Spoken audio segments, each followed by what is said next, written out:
vàថ្ងៃនេះជានឹកឃើញសម្លងំងៅក៏ទៅទិញទាកាប៉ាមួយមកធ្វើងំងៅហូបបាននេះខ្ញុំអាងំងៅជាដុំធំៗឯងនេះតាមចំណូលចិត្តណាបងប្អូនកាប់តិចតួចក៏បានដែរខ្ញុំធ្វើងំងៅកាប់បានកាប់តូចធំតែម្ដងបាទហើយក្នុងយើងមានការលេងគ្រឿងមួយខ្ទឹមសមម្ទេសតិចតួចទៅបងប្អូនណាតាមចំណូលចិត្ត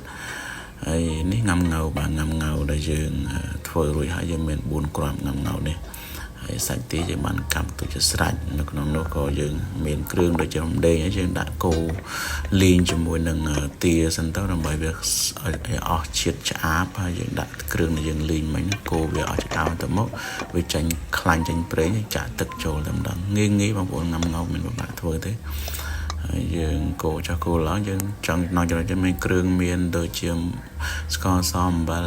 ប៊ីចេងហើយរ៉ូឌីយើងដាក់តាមចំណូលចិត្តរសជាតិរសជាតិស្រាលដាក់តាមចិត្តហើយនេះងំងៅខ្ញុំចាក់ចូលងំងៅ